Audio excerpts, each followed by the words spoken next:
First contact. The laboratory hummed with anticipation as Dr. Mei Chen adjusted her neural interface.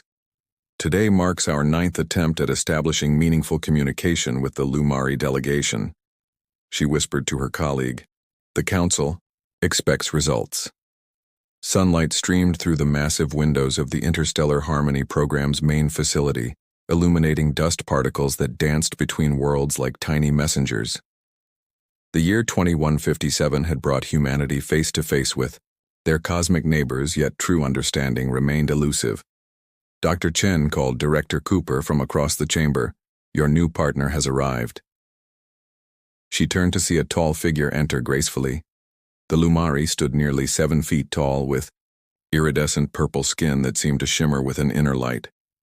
Delicate patterns swirled across their form like living constellations, clothed in what appeared to be liquid silver, the being moved with hypnotic grace. This is Aya Thal, Director, Cooper explained. She represents the Lumari High Council and has volunteered for extended cultural immersion. Dr. Chen approached cautiously. Welcome to Earth, I'm Mei. She offered a traditional bow, rather than a handshake respecting Lumari customs. Regarding physical contact, your welcoming resonates with truth, Mei Chen. Aya responded, her voice melodic yet somehow felt in the chest rather than heard with ears. I have studied your species with great interest.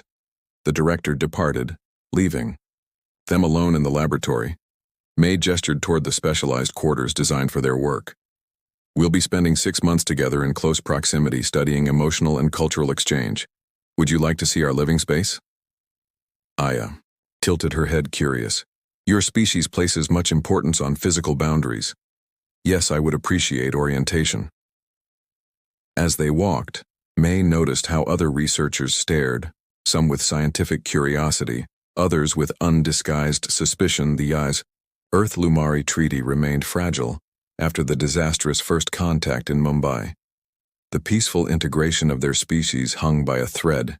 Their shared quarters featured 2 separate sleeping chambers, a common living area, and a garden room. With specimens from both worlds, the Council believes proximity builds understanding. Mei explained. Though we can adjust if you require different accommodations. Aya moved to touch a flowering plant from her homeworld. This lavender hybrid, you've successfully cross-cultivated our botanicals. She seemed genuinely impressed. A small achievement. Mei admitted, I've always been fascinated by the possibilities of integration between our worlds. Integration, Aya repeated the word carefully. An interesting concept. My people use the term resonance instead, the harmony of distinct notes rather than their blending. Their eyes met across the garden room. Something unspoken passed between them. A recognition, perhaps, or something deeper. The program begins tomorrow, Mei said, breaking the silence. We'll start with basic empathic exercises. Aya's skin pulsed with subtle light. I sense apprehension in you, Mei Chen, yet also curiosity, perhaps even hope. Mei smiled despite herself. Is my emotional state so transparent to you? All beings transmit their inner harmonies, Aya replied. Few listen properly. My species has simply learned to hear what others broadcast. We might teach each other much. As night fell across the compound, Mei found herself unable to sleep, her mind racing with possibilities. This assignment could advance human-Lumari relations by decades if successful, or destroy everything if they failed. Beyond her window, Aya stood in the moonlight, her purple skin luminescent against the darkness. Something about the alien called to Mei in ways she couldn't understand. Like a song half remembered from childhood, a connection that defied rational explanation. Tomorrow they would begin their work together. Resonance beyond words. 3 weeks into the program, Mei noticed subtle changes in their interactions. The rigid formality that had defined their early exchanges had softened into something more fluid and natural. Each morning began with the Lumari greeting ritual, palms hovering inches apart, sharing energy without touching. Your resonance grows stronger, Aya observed one morning as they completed the ritual. The purple luminescence of her skin brightened momentarily. A sign Mei had learned indicated pleasure or approval. I've been practicing the meditation techniques you showed me, May admitted. She glanced at her research notes, still incomplete.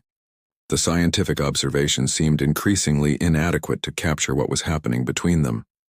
Director Cooper appeared at their doorway unannounced. Progress report, Dr. Chen. The council expects documentation of measurable outcomes. May hesitated. We're establishing baseline communication protocols through shared cultural rituals.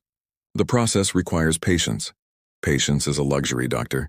The military advisors are questioning the program's value. They want weapons technology, not cultural exchanges. After Cooper left, Aya approached May. Your leader fears what he cannot control. This creates disharmony. Not everyone believes in this project, May sighed. Many humans still remember the Santos incident.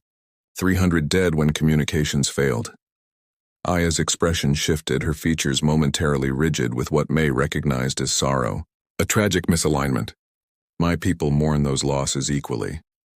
That evening they shared their first meal together, a carefully prepared combination of Earth and Lumari cuisine. As they ate, Aya began teaching May the complex hand gestures that accompanied traditional Lumari storytelling. No, like this, Aya whispered, reaching across the table. Her fingers brushed against May's, sending an unexpected shiver through the human woman. The movement represents the joining of parallel fates. May tried again, mimicking the elegant pattern. Is this right? Better. Now feel the emotion behind it. Without emotional resonance, the gestures are merely movement.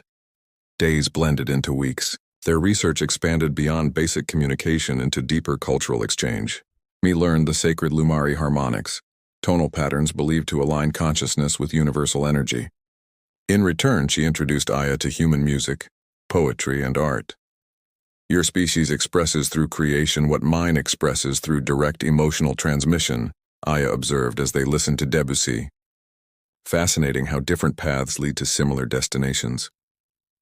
One night, during the full lunar alignment, Aya invited May to participate in the Lumari astral communion, a ritual rarely shared with outsiders. It requires deep trust, Aya explained, her voice soft as she arranged crystalline objects in a geometric pattern on the floor of their shared space. Our energies will temporarily align. Is it dangerous? May asked, both scientist and woman equally curious. Not dangerous, but intimate. There is no perfect translation in your language. Perhaps soul recognition comes closest. They sat facing each other in the center of the crystal formation. Moonlight streamed through the skylight, bathing them in silver radiance. Aya began to hum, a sound both within and beyond normal human hearing range. Her purple skin illuminated from within, patterns shifting like cosmic nebulae. Close your eyes, Aya instructed. Listen not with ears but with essence. May obeyed, feeling something unfamiliar stir within her. A warmth spreading outward from her center, a connection forming like invisible threads between them. I can feel you, she whispered, astonished. Not just your presence, your being. Yes. Aya's voice seemed to come from everywhere and nowhere. This is how my people truly know one another. When May opened her eyes, the room appeared transformed. Colors more vivid, sounds more textured, and Aya glowed with an inner light that took May's breath away. Without thinking, she reached forward, her fingertips almost touching the Lumari's face. Aya didn't withdraw. Instead, she leaned slightly closer, the space between them charged with unspoken possibility. What is happening to us? May asked, scientific objectivity forgotten. Something unprecedented, Aya replied. Something beautiful. Outside their sanctuary, alarms suddenly blared. The moment shattered as emergency lights flashed red throughout the compound. Security breach in Section 7 announced the automated system. All personnel implement containment protocols. Their eyes met in the harsh red light, both knowing that whatever had begun between them had just become infinitely more complicated. The cosmic conception. The security breach turned out to be nothing more than a system malfunction, but the interruption had broken the delicate connection forming between them. For days afterward, May found herself distracted, unable to focus on her research. Something had fundamentally changed during their ritual, something beyond scientific explanation. You're avoiding me, Aya observed on the 7th morning after the astral communion. She stood in the doorway of May's private quarters, her purple form silhouetted against the morning light. May looked up from her data tablet. I'm not avoiding you. I'm trying to understand what happened. Some experiences exist beyond understanding. Aya moved into the room, her movements fluid like water. My people have a saying. Knowledge comes from the mind, wisdom from the resonance. That's precisely the problem. May set down her tablet. I'm a scientist, Aya. I need to understand. Aya sat beside her, close enough that May could feel the subtle warmth radiating from her purple skin. Then understand this. What occurred between us has happened only rarely, even among my own kind. A perfect harmonic alignment. Among Lumari it's called Vishanta, the twin soul resonance. What does that mean for us? May asked, her voice barely above a whisper. It means whatever we choose it to mean, Aya replied, her eyes meeting May's with unmistakable intention. Later that day, they received notice that Ambassador Sarah Kincaid would be visiting the facility, accompanied by Kai Vesh, the Lumari High Counselor. The inspection was unexpected and clearly designed to evaluate the program's progress. They're looking for reasons to shut us down, Alex, May's research assistant, warned during preparations. Military intelligence believes the Lumari are withholding defensive technology. This cultural exchange program is losing political support. The inspection proceeded with painful formality. Ambassador Kincaid reviewed their findings with barely concealed skepticism, while Counselor Kai Vesh observed Aya with unreadable alien eyes. Your reports lack substantive breakthroughs, Dr. Chen, Kincaid noted, scrolling through May's carefully documented observations. After 2 months, we expected more tangible results. Cultural understanding isn't measured in weapon specifications, Ambassador, May replied, unable to keep the edge from her voice. Later, when the officials had departed to tour other sections, Aya pulled May into the garden room. Kai Vesh suspects our resonance, she whispered urgently. Such connections between species violate ancient Lumari protocols. We must be cautious. That night, May woke to find Aya standing over her bed, glowing faintly in the darkness. Come with me, the Lumari whispered. Tonight is the celestial alignment. We may not get another chance. May followed Aya to their private garden where the alien had arranged a circle of luminescent Lumari crystals. Above them, through the transparent ceiling, 3 moons hung in rare perfect alignment. What are we doing? May asked, though something inside her already knew. Completing what began. Aya's voice was gentle yet certain. If you consent. They sat within the crystal circle, facing each other beneath the triple moonlight. Aya began to hum, the sound vibrating through May's body at a cellular level. The air between them seemed to thicken, shimmering with possibility. Give me your hands, Aya instructed. When their fingers intertwined, energy surged between them, not electrical but something more fundamental. The boundaries between them began to blur. May could feel Aya's consciousness touching hers, their separate selves merging into something greater. I didn't know it could be like this. May gasped as waves of sensation washed through her. Nor did I. Aya's voice seemed to come from inside May's own mind. Our peoples have never achieved this level of resonance. The crystals around them pulsed with increasing intensity, responding to their unified energy. The garden filled with light, not just Aya's bioluminescence, but something new, a blend of human and Lumari essence. When the ritual reached its crescendo, a blinding flash enveloped them. For an instant, May felt as though she existed everywhere and nowhere. Her consciousness expanded beyond physical form. Then gradually reality reasserted itself. They lay side by side on the garden floor, breathless and transformed. Between them, nestled in a bed of softly glowing moss, rested something impossible, an ovoid structure, with an iridescent surface that pulsed with gentle light. Aya, May whispered, staring at the egg-like creation. What is that? Aya touched the object with trembling fingers. A manifestation of our resonance. A physical impossibility made real through perfect harmony. Are you saying this is offspring?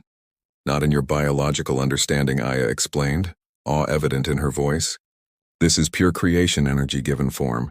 Neither Lumari nor human, but something entirely new.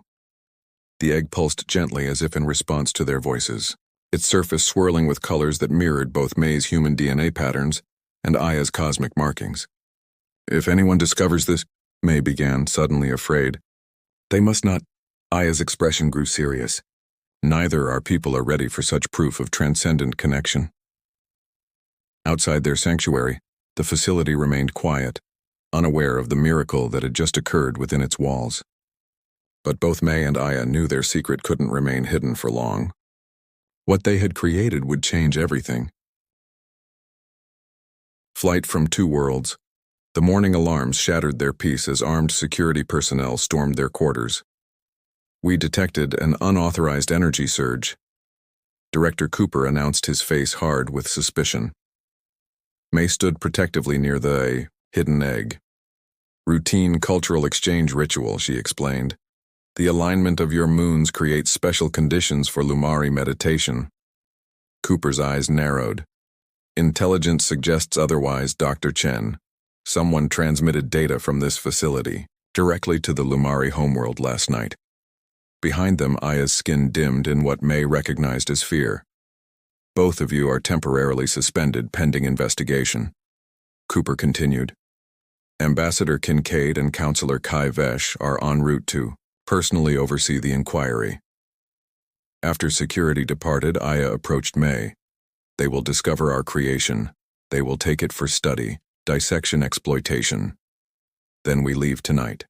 May decided, pulling emergency supplies from storage. My friend, Alex can help us. Under cover of darkness, Alex disabled security protocols long enough for them to slip away with their precious cargo. The egg pulsed warmly against May's chest as they fled into the wilderness, the old observatory in the mountains. Alex whispered as he handed May access codes. It's been abandoned for years. You'll be safe there until I can arrange transport off-world. Days later, they watched from their hideout as search vessels combed the forests below. Both our worlds fear what they don't understand. Aya observed sadly. May cradled their creation, which had grown noticeably larger. Then we'll find a place where understanding is possible. A transmission from Alex brought devastating news. They're calling it treason. May Ambassador Kincaid has authorized lethal force. Kai Vesh has declared Aya a biological contamination risk. That night, as May slept, Aya stood beneath the stars, communing silently with distant forces. When May woke, she found Aya glowing with renewed purpose. I've contacted the stellar nomads, she explained. Independent travelers who recognize no planetary authority. They've agreed to meet us. As dawn broke over the mountains, their egg began to pulse with increasing urgency. Something's happening, May whispered. Before they could react, the facility's searchlights illuminated the observatory as vessels descended from above. A new dawn. Surrender immediately. Commander Isabel's voice boomed through amplifiers. Return the alien specimen and face judgment. Inside the observatory, Aya and May stood back to back, their creation between them. No matter what happens, May whispered, know that my resonance will always find yours. The egg pulsed violently now, almost blinding in its brilliance. It's responding to our fear. Aya realized, as security forces breached the outer doors, the egg's surface began to crack. Brilliant light spilled from within, illuminating the entire structure. May and Aya watched in wonder as their creation hatched from me. Within emerged a being unlike any seen before. Neither human nor Lumari, but something transcendent. With skin that shifted between human tones and luminescent purple, the child opened eyes that held the wisdom of stars. She's beautiful. May breathed. The security team froze in the doorway. Weapons raised, but faces transformed by awe. The child spoke her first words simultaneously in human language and Lumari harmonics. I am Arya, born of two worlds, but belonging to neither and both. She raised her hands, and the weapons surrounding them powered down. There is no threat here, only new beginnings. Commander Isabel lowered her tactical visor. What is this? The future. Arya replied, her voice resonating with undeniable truth. Proof that differences create strength when joined in harmony. From above, a new vessel descended, unlike any human or Lumari craft. The stellar nomads had arrived. You have a choice, Arya told the stunned security forces. Continue your fear or witness the beginning of true understanding. 3 years later, beneath twin suns of a neutral colony, World May and Aya, watched Arya demonstrate her unique abilities to the assembled diplomatic corps from 12 worlds. The Harmony Accords drafted after their escape had established new protocols for interspecies cooperation. "She belongs to the universe," Aya observed as their daughter united the frequencies of disparate species in telepathic communion. May took Aya's hand, their fingers intertwining, as do we all. "We just needed her to help us remember." Arya turned toward her mothers, her expression serene. "The resonance is expanding," she announced. More worlds wished to join. As representatives from formerly hostile species found common ground in Arya's presence, May and Aya exchanged a glance of perfect understanding. Their forbidden connection had given birth not just to a child, but to a new era of cosmic harmony. And somewhere in the vast tapestry of stars, other beings looked toward their example and dared to imagine new possibilities beyond ancient boundaries. "What begins in love," Aya whispered the ancient Lumari blessing, "echoes through eternity." May completed the phrase, learning at last to produce the perfect harmonic resonance, becoming the song that creates worlds. Around them, the future unfolded like cosmic petals opening to impossible light.